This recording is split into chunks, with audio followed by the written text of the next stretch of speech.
We back, family, and yeah. I think that it's necessary that I finish this conversation because I might be able to save a life out there. I might be able to save a life with this conversation and this information. You feel me? I think that it's needed and necessary. I feel so, right? I want to finish this conversation because,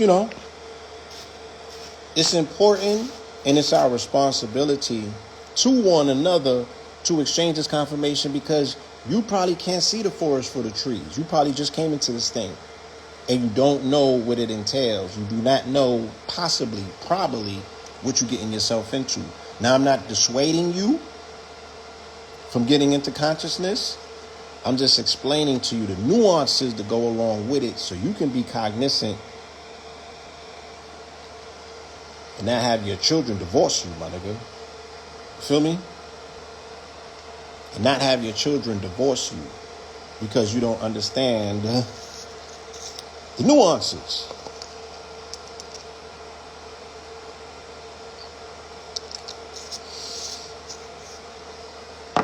Let me play this while the people come in, and I'm going to speak about this real quick.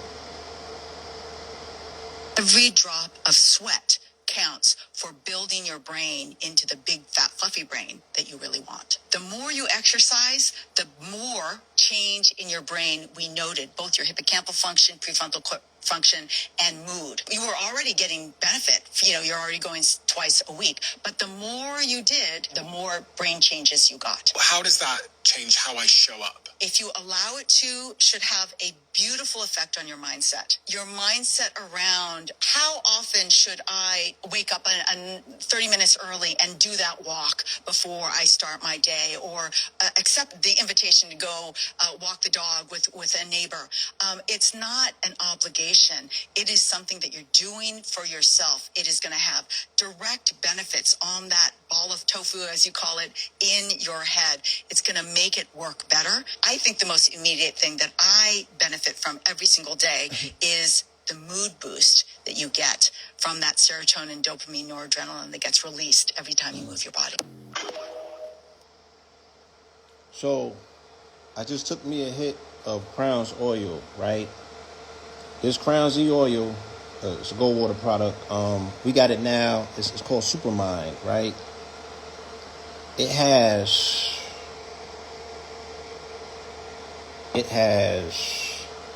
lion's mane in it, CBD, black seed oil, right? And something else. I definitely should know it's my product, but more importantly than anything, right? It has these lipids that it feels like it feeds my brain. Salute, Cafunia, right? My brain feels less like brain fog, and it actually feels like it's swimming in fluid, like it's supported. And I just want to preference this to get into this conversation, right? Because to me, the pinnacle of consciousness moving forward, and I did say for me, right? I said for me, the decisions that I made and the observations I made, especially going through what I went through this year, absolutely for children, yes. Is that if we don't have knowledge of ourselves, like, let's strip it back down to basics, you know what I'm saying? And this community was built on knowledge of self, right? If I attain a certain amount of knowledge for myself, that does not automatically mean that you have attained the amount of knowledge for yourself. And the only thing that I've qualified myself to do is become an advisor or helper for you attaining knowledge of yourself. But it's an interpersonal journey and relationship that you have to have with the knowledge. I can't do it for you. I cannot hold your hand going through this. You know what I'm saying? I'm not responsible for your personal development.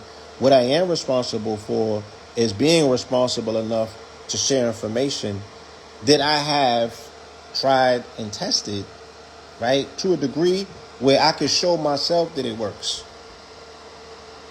And if I choose to utilize that information to show you, if I choose to show the evidence and things of that nature, then that's even more compelling. But it's not for the reasons of self-aggrandizement. It's just that my assignment is to help wherever I can help. Right? It's to help wherever I can help.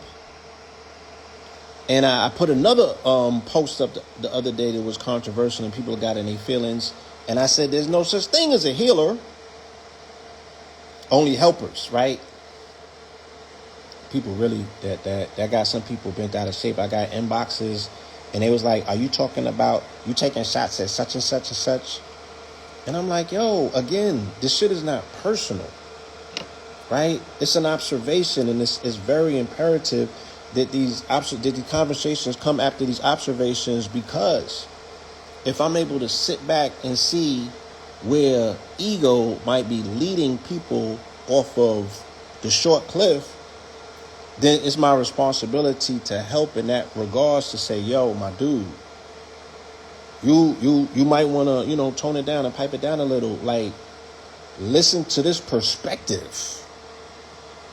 And if you walk away after I share this perspective with you and you still want to call yourself a healer, I'm not going to say that you a charlatan, my nigga, but I know that you just into titles, right? And it's a pissing contest with you. And you just want to be that next nigga, right? I can't heal you.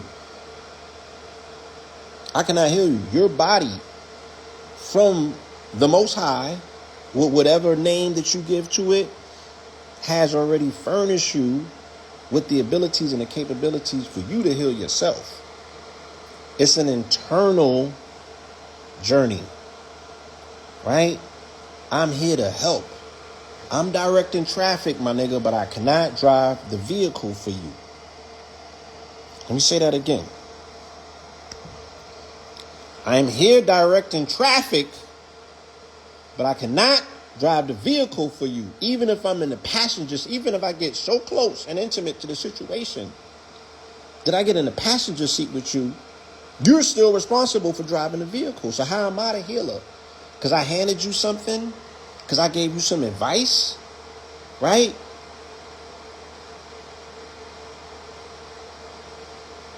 Because I'm standing over you? Right? That's not healing. I'm a helper. I'm a glorified helper. I'm a glorified helper. I'm a master helper. I'm not a master healer, my nigga. My assignment and my job is, man, know thyself, right? Which means that I'm going to go through my entire life healing myself, right, of my own wounds. Chiron, the wounded healer. But who is Chiron responsible for healing, nigga? Not the world. Themselves. Right? Because I could be of no use to you, unhealed or hurt. Can't be no use to you. So now people are, right, sharing. It's a bunch of fractured glasses cutting on other niggas that are fractured glasses. The glass ain't put together, my nigga. That's the whole point of the assignment, right? And if it was, we wouldn't be having this conversation. If it was, my nigga, we'll be in paradise. If it was, my nigga, we would be in a fucking oasis. If it was, my nigga, we would be in utopia. But we're all being challenged and tasked with the job that we came down here to do, which was heal ourselves, right? And if I get to the finish line before you, it qualifies me to hand the baton back and to shine a light and to turn a mirror to you to say, yo, this was the process that I utilized. But it's incumbent upon you that you know yourself to see if this specifically works for you. Just because it worked for me don't mean it's going to work for you. Chiron has multiple definitions, including a centaur from Greek mythology, right? Shout out to the centaurs. Chiron, the wounded healer.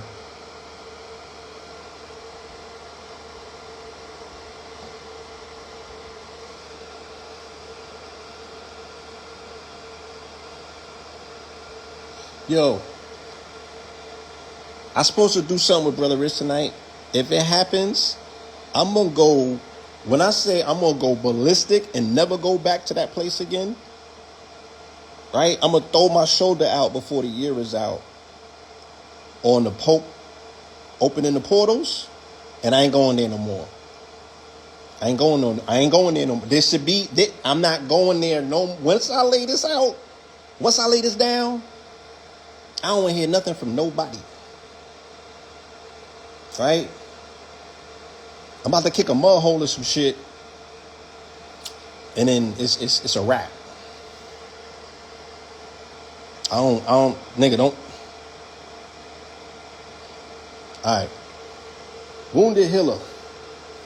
Chiron was a centaur who was wounded by an incurable arrow and became a healer and teacher to many heroes. Chiron learned to transform his suffering into wisdom and inspired others to reach their full potential. Now, am I making this shit up? Or is everyone's assignment is to find out in your astrological chart where your Chiron is at, because that's where you need healing to become a qualified helper of other people who need healing. Yeah, I'm bringing Pope Pablo out one more time, and then, you know what I'm saying, putting him back into retirement. Feel me? But when Pope Pablo come out, nigga, I'm finna body this shit. And this is not what you think it is. This ain't what you think it is. This is leave certain things to certain people who are qualified. You do that over there. Don't do this over here, my nigga. Right? Because you make us all look bad. Pope Pablo coming to clean some shit up.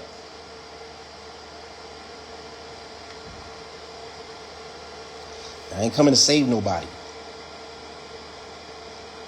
I just don't like what's going on. And they've been calling for me, and I can't ignore what I've seen. So this is going to be the one.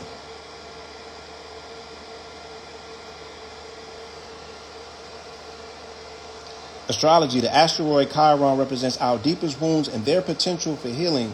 The position of Chiron in an astrological chart suggests where a person may have an open wound, but also where they have the greatest potential for healing and growth. So we came here with these wounds, right? How is another nigga gonna heal me? You're not a healer, you're a helper. Glorified, granted, but you're not a healer. You feel me? Because you're going to be going through your personal healing for your entire life. That's your assignment. So we're glorified helpers. And people got, they got their panties in a bunch because there's so much that goes along with the titles, right? Since I'm talking about Chiron and the Centaur, let's see how this coincides with what's coming forward in 2025 with what I call the Corona Rising. So your access and ability to heal yourself is going to be on grant.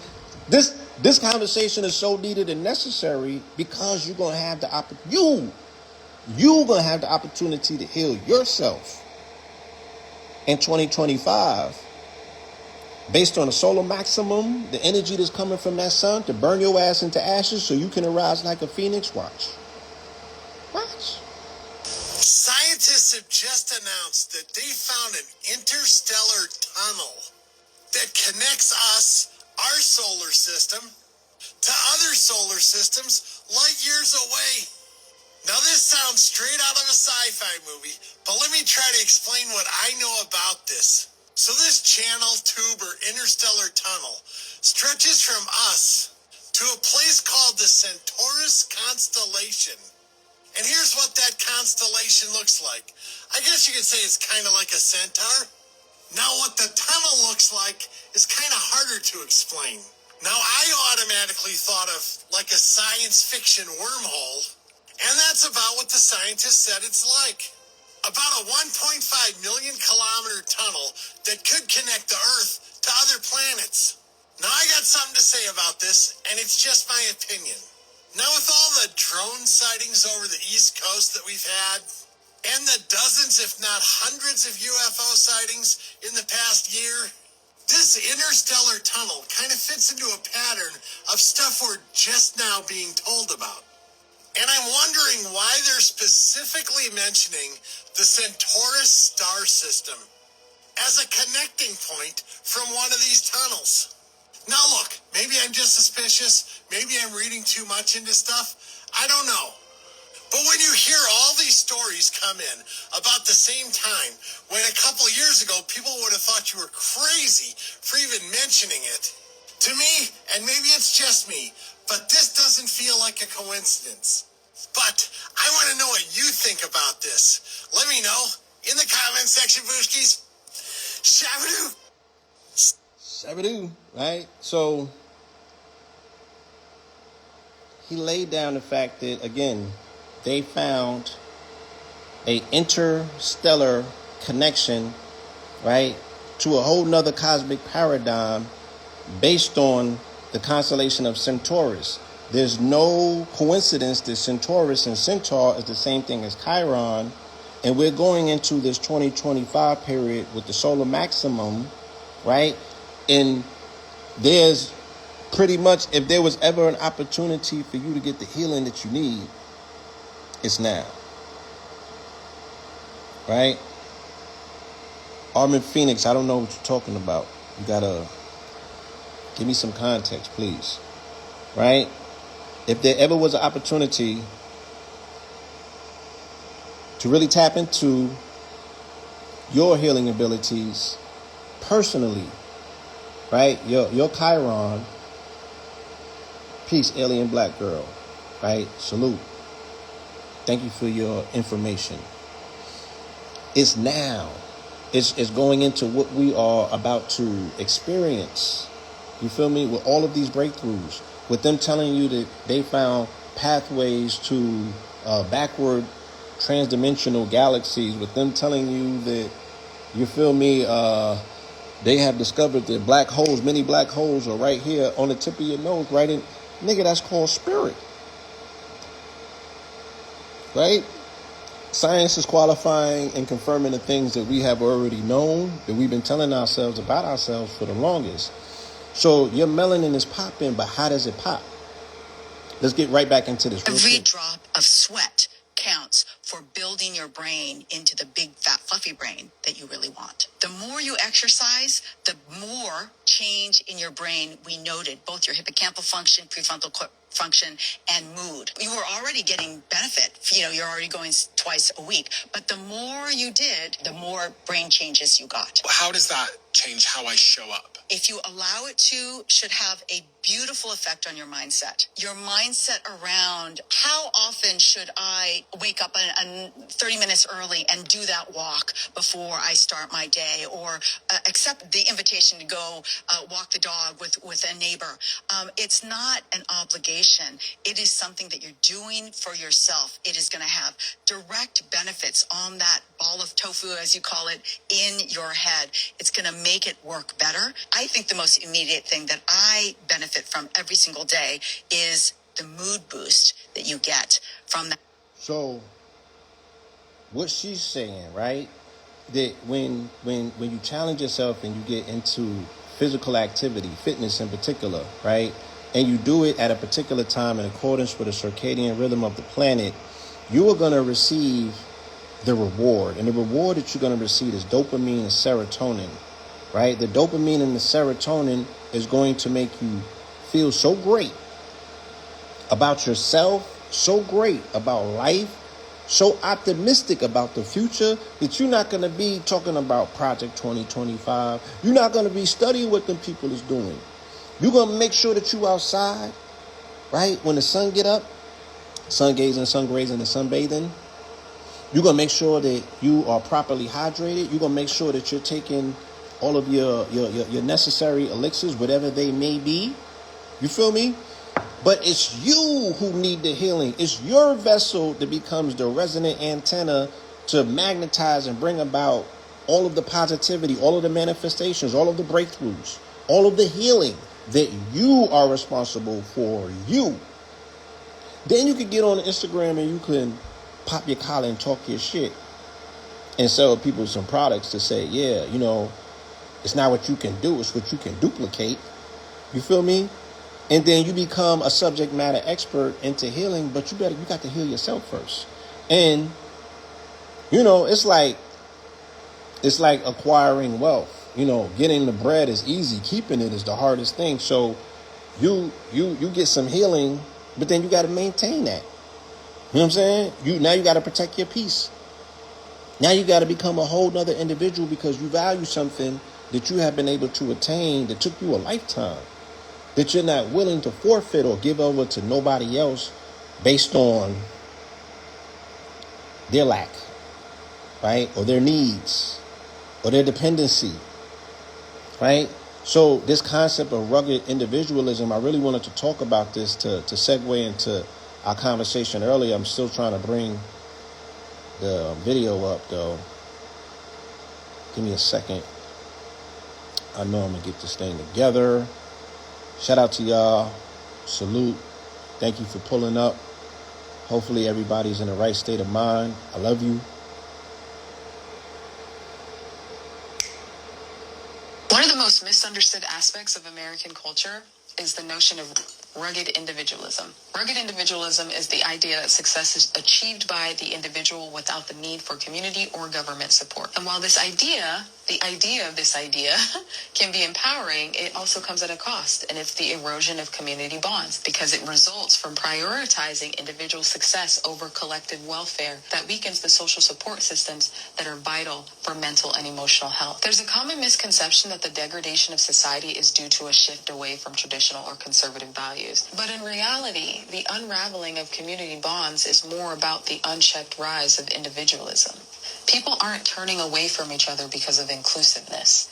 They're turning away from each other because they've been conditioned to believe that self-reliance is the only way. They believe that everyone on the block should each have their own lawnmower instead of everyone pitching in and sharing and maintaining one lawnmower and then pulling the money that everyone would have spent towards individual lawnmowers towards something more beneficial for the whole community, like a community garden supplies, maintenance, organizing community events, block parties to foster connections, supporting local schools, youth programs, creating a community tool library for sharing other equipment, etc. You get the picture. We are more concerned with having a better lawn than our neighbor. The most misunderstood aspects of American culture. All of that sound cute, right? All of it sound cute, and it would be applicable if we actually had community. But coming out of 2024, what people have realized more than anything, once again, I said what? We're not a monolith. Somebody asked me to define that for them because they didn't understand the word. And I'll repeat it just in case, you know, somebody's pulled up in a building and they also don't know the word, right? I'm not being facetious. It's just, you know, it's imperative and important. The definition of terms is everything. And you learn that when you're dealing with law, right? Definition of terms is everything. So the definition of monolith is a large and impersonal political, corporate, or social structure regarded as intractably indivisible and uniform. Intractably indivisible. So that means that there's no way that you can break up that monolith. It's a brick. Because another definition of monolith, a large single upright block of stone, especially one shaped into or serving as a pillar or monument. That's a monolith. So the body politics, right? Let's take melanated people. Let's say melanated people are a body politic. Let's say melanated people in this country, 44 million, move the same way or on code, believe the same thing, vote the same way, eat the same way, spend their money on the same things. No, that's not who we are. The election showed you that. It's not who we are, right? People are voting and they're moving with their personal interests. And they have small pockets of their personal interest groups that they're moving with. Whether that's based on politics, sexual orientation, proximity and location, right? Financial situations. You feel me? There's a lot of different things that break us up into these different quote-unquote groups, right? Some of these groups are able to achieve what's considered to be community, right? Where they're groups that are supportive of one another. Yeah, they're more like tribal, right? But we don't belong to a community that exists as such. In name alone, is Sino, conscious and name alone. Not Rhino, Sino. Not Sino, Sino. That's a word. Sino. Conscious and name alone. Not a community, necessarily, by definition of what that actually means. The wording sounds cute, but actually what it means, we have not achieved that yet. We're working towards it. We're young, but we haven't got there yet. The conscious community, as I know it, is almost 25 years old. A quarter of a century. Not my father's consciousness, not my grandfather's consciousness, not Dr. Ben's consciousness. The iteration of the community that came, right, in the late 90s, early 2000s, this hip-hop influenced, and now this digital-based social media. That's a different version of what Brand Nubian was experiencing in the early 90s. Right? When there was a larger support system for considered quote-unquote black consciousness. So what happens with rugged individualism, I say, past the 70s, when the children were able to look at what was going on and say, these niggas is losing the war, right? I ain't finna be struggling. The minute that they offered them an opportunity to get out the barrel, which was with drugs, crack cocaine in particular, then the implementation of rugged individualism had started. Everybody on the block had to have their own Audi, BMW, Beamer, right? Why them niggas ain't share one car? Why niggas ain't get one pair of Jordans and share them? Why they ain't get one chain and share them? So I hear what she's saying, but she don't see what I'm seeing. The minute that we chose Americana, right, all of that collectiveness and conscious community shit went out the window because we became thoroughly integrated into Americana, and automatically that ignites doggy dog, right? Because I got to make up for lost time. Oh, I got access to this bread, my nigga. You know how long I wanted some bread to buy the shit that I always wanted to make me feel special, right? They turned them niggas out. Enculturation versus acculturation. Acculturation is the amalgamation of two cultures. Acculturation is not an essential requirement for survival, though. We didn't need it to survive. We chose to play that game. We chose to hoe ourselves. We chose to get broke. We chose to be hoes on somebody else's strip. We wasn't forced. This was a conscious decision. Niggas did not force nobody to pick up crack because you wanted the newest sneakers. And then it shows you, she's saying, okay, yeah, we could have all shared the same lawnmower. Yeah, we could have all shared the same Jordans. Crass capitalism based on consumerism. I got a fucking stain on these sneakers, so I'm going to buy me a new one. Nigga, that's rugged individualism because the individuals don't want to look rugged no more. Yeah, that's how the Buffalo Soldiers became cowboy bounty hunters. Exactly.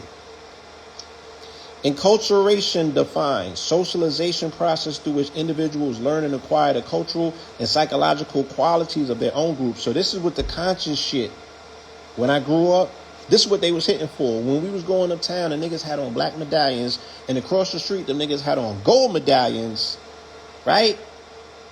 The little niggas who was looking at the people with the gold medallions on, who had the shorties with the door knockers, said, I want to be that.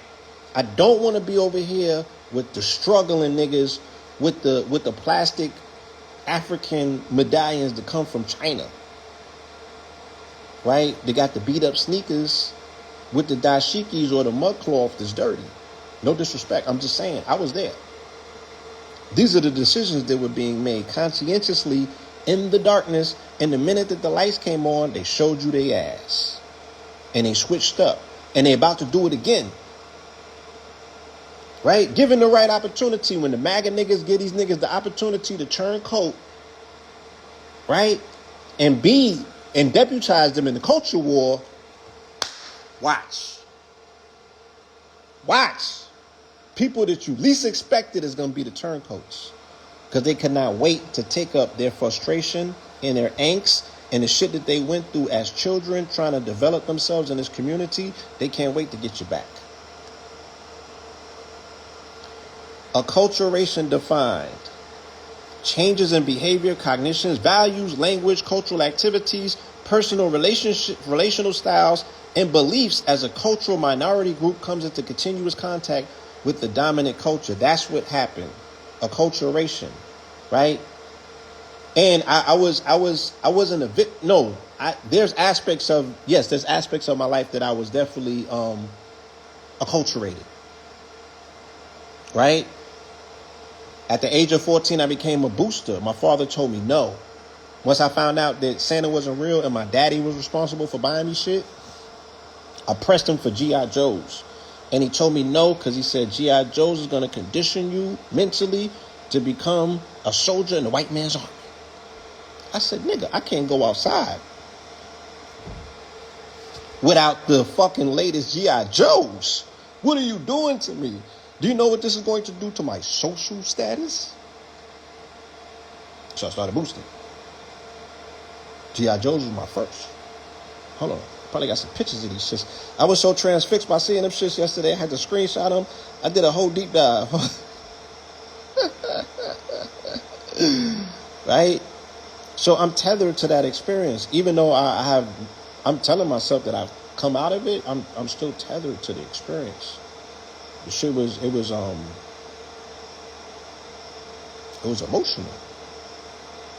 G.I. Joe's. G.I. Joe's is trying me out. Keeping it real. Keeping it real. I ain't get out of Americana, right? And then it was polo. Nobody did polo like us. And I'm talking, I was 14 in 1989, my nigga. So, this is when you get killed for polo. This is when you get robbed. This is when you get beat. This is when you get... Niggas will kill you. That's how much they wanted into Americana. This is how much they coveted white man shit. Okay? This is how much. This is how much acculturation has set into us as a people that we saw our value in designer, in a piece of cloth that made us feel on par with white folk. Because we're like, this is how rich white people dressed, and we're going to dress the way the rich white people dress. I didn't do it. I didn't say it. This is what I came into this was my social order.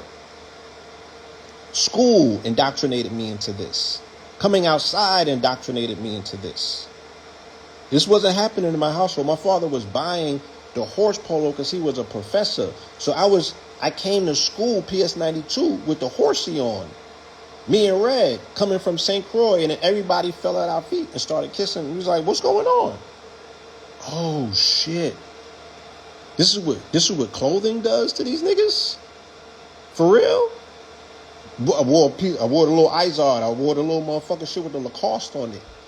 You know what I'm saying? The girlies was free because the crack cost money. Just like that. I'm 14. You don't do that. You don't show me that. It started at 13 maybe because the shit started for me in public school. And then I went to junior high school. By the time I got to high school, my nigga, I was the illest booster ever in my era. I'm on the wall of fame. You'll see me in documentaries. They're going to talk about us, right? And nobody was doing polo like us. So I'm talking 1989, 1990, and 1991. When these niggas was out here selling drugs, I was just going to the store and participating in retail reparations. So I got to get my shit off on a white man, and I got to get praised by melanated folk amongst myself and treated like Robin Hood when I came home.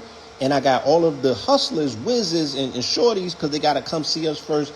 Because if the hustler don't got the latest shit on, what use is having the money if you can't afford the freshest shit? You got to come and see us. We was the top of the social pecking order. I was 90 pounds in 1989 and 1990. I never got robbed a day in my life. We was taken care of in the streets. We was hailed as heroes for what we was putting down. And it was all based on acculturation, social order, the dynamic of the social order. Oh, this is what they on, huh? So I get to take my angst and my pain out on the white security guards, right, and the police, because we playing cops and robbers every day. And then boost my social profile because I was willing to do the most illmatic shit. Yeah. Acculturation, the power of it. Changes in behavior. I used to be a good kid. Cognitions, right? I had to develop a whole new mental system to play cops and robbers. Now you got to read cameras. Now you got to identify detectives. Now you got to watch out for the sharks. Now every morning that you get on the train, they trying to kill you on the way to school and back. And in school, they bringing biscuits and trying to stick you up. Values, cashews, everything. Language, got slang in my mouth now. Pause. Cultural activities. Yeah, we ain't hanging out, nigga. I ain't doing Glee Club. We going boosting. Personal relationship styles. You're only a customer when you stand in the presence of hustlers. And beliefs as a cultural minority group and beliefs, right? Yeah, they had God bodies. All the God bodies I knew was the robbers, the niggas who sold the most crack, and they will crack your head open, right? So, belief in what? This is what God is doing in my neighborhood. This is what God is doing. So, belief in what? What are we believing in? Them niggas don't believe what they, you know what I'm saying? They say God is God because God could do what the fuck God want to do. I'm like, nigga, you're selling crack. And you're saying you're a God body. Talking about what's today's mathematics.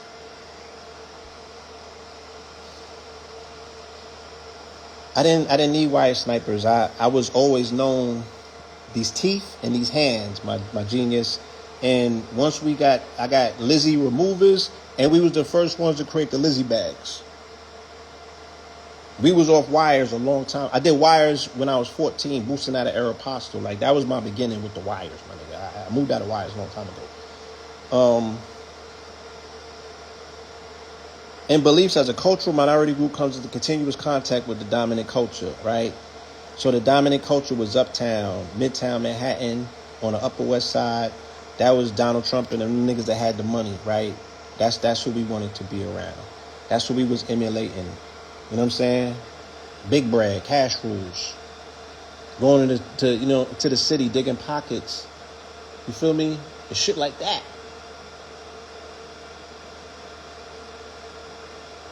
But still got smoke for the white man. Right?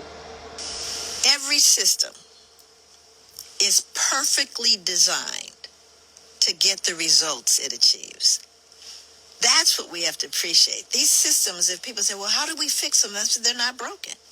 They're designed to produce exactly what you see. Mm-hmm. There's no fixing them. There really isn't, because they're perfectly designed. We need new systems, right? These systems, as they're set up, are designed to do exactly what they're supposed to do. Women have a certain position. People of color have a certain position. White people have a certain position. When you look at law enforcement, I can't tell you how many people have said to me, how do we fix it, Joy? How do we fix it? I said, you can't fix it. You know that policing, for example, in America, it came from slave patrols. Right? So the actual where it was derived was terrorism. They were terrorizing enslaved people that had been freed for fear that there was going to be a revolt. It never happened. You realize that they still punish us over this notion of fear of what we're going to do, because and that's their pathology. Mm-hmm. I mean, that really is their pathology. But if it actually came from slave patrols, what makes you think it's there to protect you? It's not designed to protect you. It may occasionally, but that's not what it's designed to do. Every system. So let's talk about that pathology real quick. I wrote a poem, right? And I'm a poet, so you gotta follow me. I don't, I'll explain this shit afterwards, but I'm a poet first, right? So my shit multi-tiered and multi-layered. I was around some rednecks the other day. It was like 7 in the morning. We just came from the gym, and where I'm at, that's nigga. This is Trump. I'm in Trump country, so they was looking at us, and these is the old rednecks. These is the niggas that they 60 plus, so they seen niggas hanging. You know what I mean? Like that they nigga. So I'm just looking at them, and I'm internalizing the energy, because nigga on swole, they looking and shit, they can't do nothing with us. And I'm like, my poems probably start with one line, so this is where the shit started at. It was called Second Child.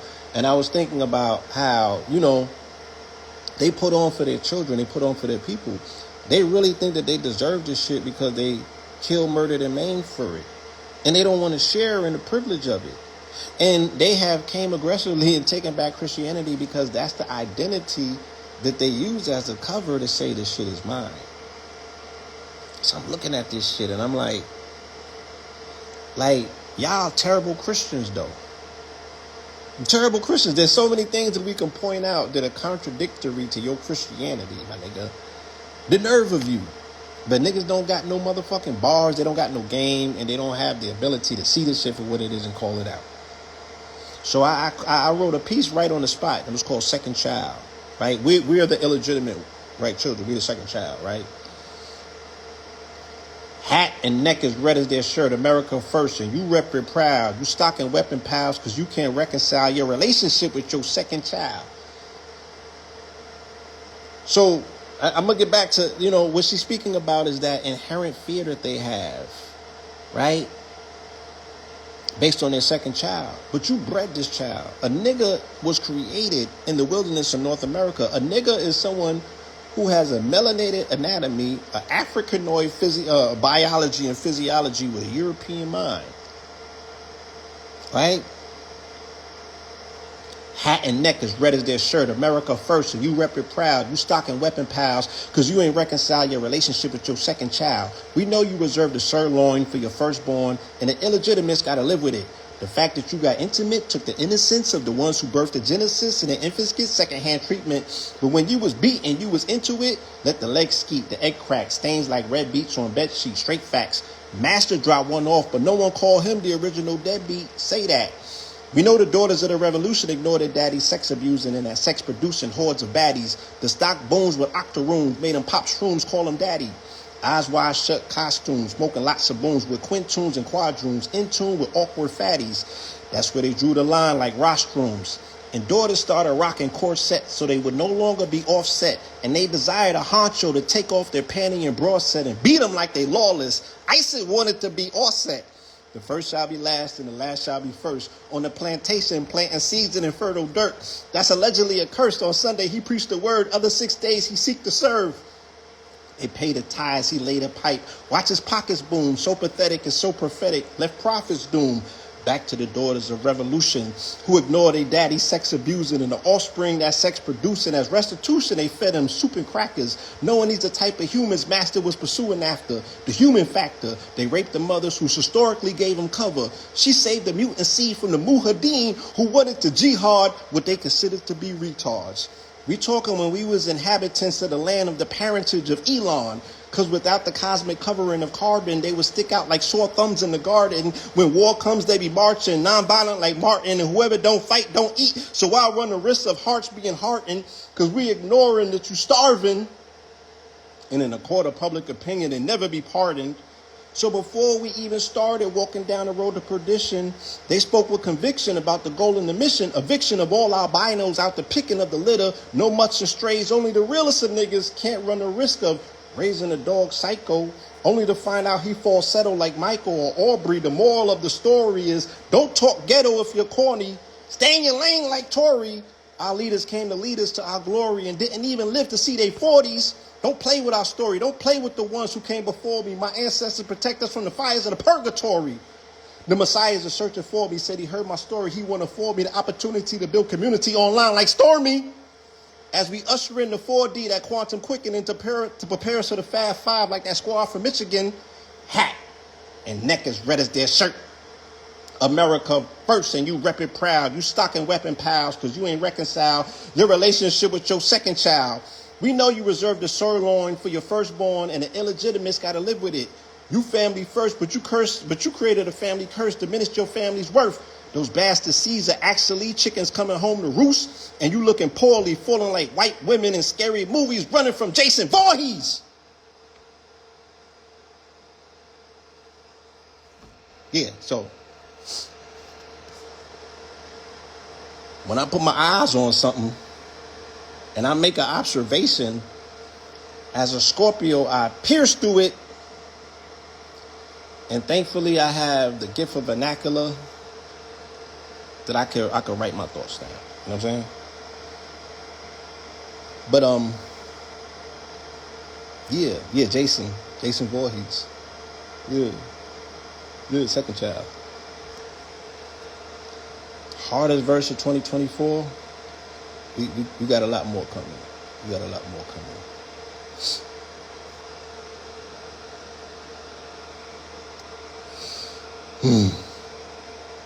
Yeah, I guess.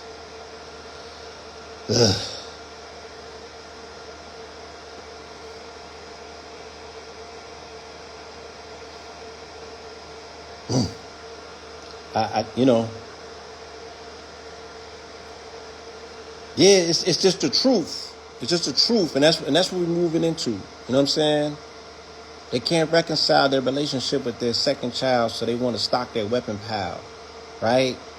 There's an inherent fear that they have of us feeling an uprising, right? Getting in our feelings and feeling the need and the necessity to get back. And we have to share proximity with these individuals here in this country, right? So this is the importance that I said about you knowing who you are. Your identity is so imperative. And I don't feel that certain things are going to be conducive for us to get our minds right if we got all of these distractions about who we are versus who we aren't.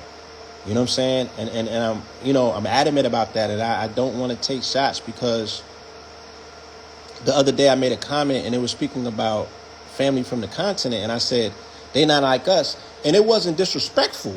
It was saying, y'all, they got a culture, they got an identity, they got access to history to a degree, and they still got some moral standings.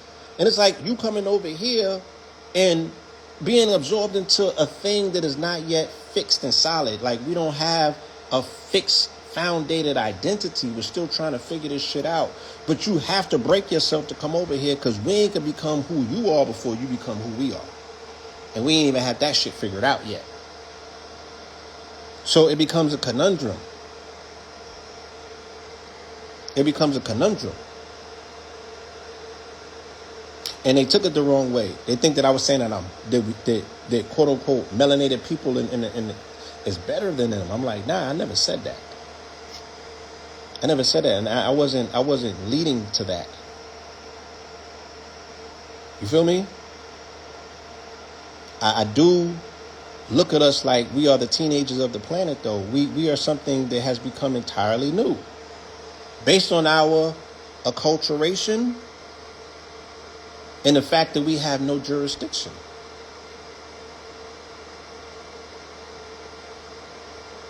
Right? We're the only people on the planet with no jurisdiction. And we're new beings. And we have a history over here that we have to be protective of because it's part of our identity. Right? And them niggas would not know you and fuck with you if it wasn't for that history. So you gonna throw your history out to get with their history?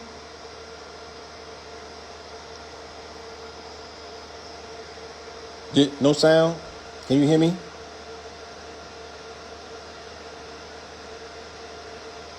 Yeah. Look, the video, the spirit is not allowing me to play the video I have about Kwanzaa. I'm just saying it has to be spirit. You know what I'm saying?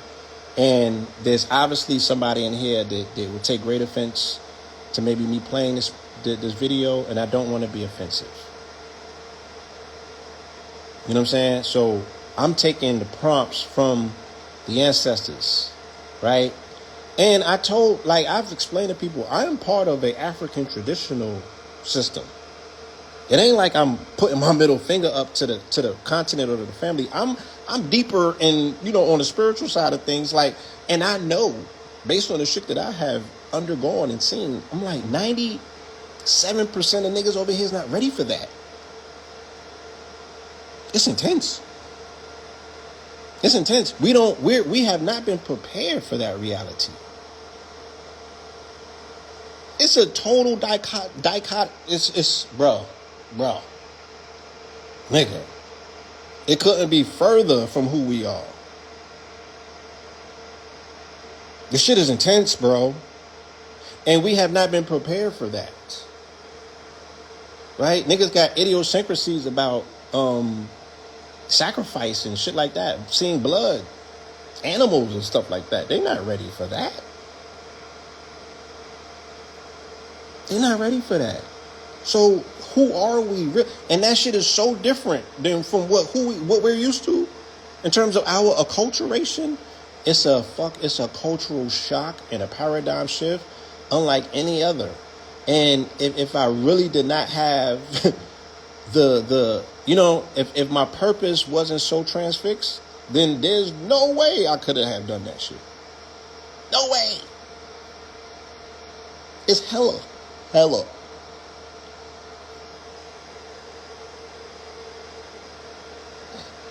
Acculturation. Once again, changes in behavior, cognition, values, language. So you got to acculturate going over.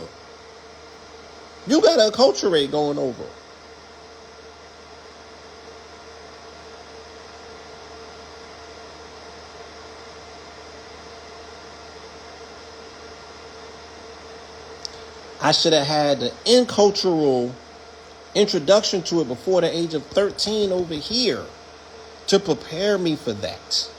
My nigga, nothing could have prepared me for that. You can't Google that shit. Not, no disrespect to E5. That shit is different.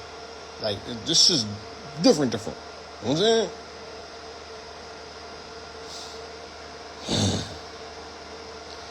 Enculturation and acculturation, right? There's no reason why a melanated man past the age of 13 should be going through an initiation at the age of 40 something, nigga. We're out of our fucking, we're not in our lane. We're attempting to get in somebody else's lane. And them niggas, let me rewind myself. Our family, they take a, look,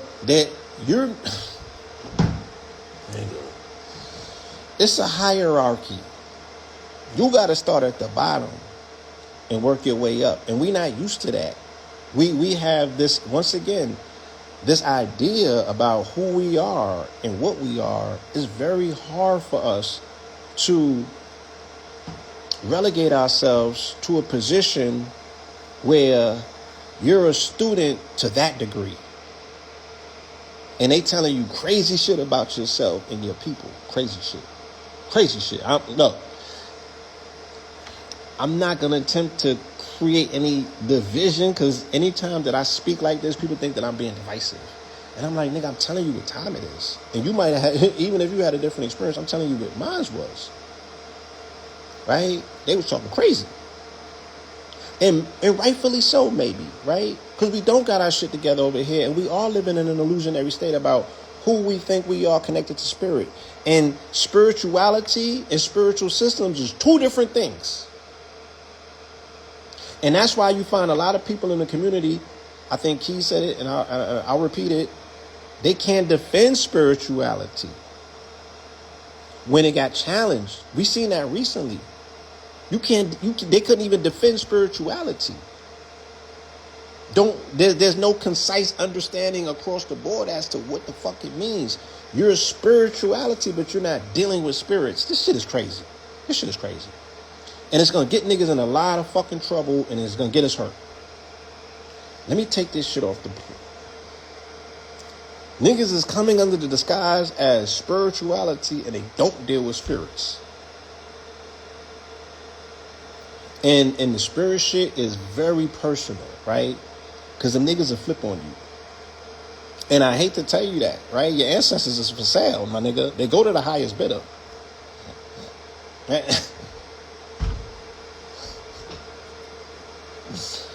On that piece alone, I'm going to stop talking. On that piece alone, I'm going to stop talking because it ain't what you think it is, my nigga. They will flip on you.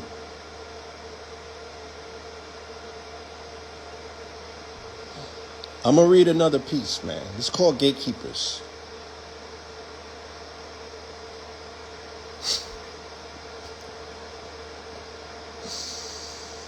What? Now, I'm going to talk this one because this is about us over here. And I want to talk about... This is called secular. And I came to the South. And I have a deep appreciation for the Nana tradition, right? So I got into the Pope Pablo thing. And I studied Christianity first because of my name. And because I honor the nanas, right? Not even so much the grandpapas, right? No disrespect to them, but the nanas, the ones that sing gospel, that deep guttural feeling. I had nanas in my family that was the epitome, the most beautiful people that I ever. My aunt, matter of fact, right? The most loving person in my lineage to me. Like, I love her. And my nanas and them was just stalwarts of morality. They was the standards, and they always attribute that shit to Christianity. Yeah, Big Mama attributed the fact that they had the direction that they had to Christianity. And then when I heard them sing, when I seen them cook, just who they were, I could not disrespect it. I had to go a little bit deeper and do my research. So I'm like, damn, we created a whole art form called secular music. Does that mean that we purposely took God out of our music to do what? To get out into the world and to speak to one another in a way in which would be magnetic and connect us. But we ain't take God with us, but we thought that we would be protected amongst the devil and the devil's playground, and we ain't going with God. So I sat down and I observed. I immersed myself in the field first. I got to the South, I locked in, and then I started writing and channeling. You know what I'm saying? And I called this, we ain't going to get into it because shit is about to run out. The live is about to finish in 2 minutes. And, I ain't going to have enough time. You have framed your identity through the eyes of your enemy, so you deny your identity because you despise your identity. You reside with your enemy, so you ride on your enemy. That energy is directed to those who lie in proximity, who reside in vicinities where they blow money faster than flinneries, where they mastered the chemistry of cooking crack in its infancy. It's either yak or the Hennessy. They splash on the cement when we send them back to infinity. The violence disrupts the balance. We lack in tranquility. The violence disrupts the silence. All that clapping like infantry. These the war zones we call home. It's evidence we veterans with no disability or severance package. Just heaven's galactic authority afforded me all levels of access to next level magic. It's a miracle we survived the tactics and hat tricks these bastards used to attack our ability to do for self like Tulsa, Oklahoma. These folks is vultures who lack in humility. And with that, I want to say peace. I'll get back. That's not the secular. That joint is called Identity Crisis. I wrote that, based on the stuff that I was talking about today. You feel me? But we'll get back to the secular, the Nana part another time. Peace, love, and light. Like I said, I'm supposed to be on Brother Rich tonight. Going nuclear. Peace.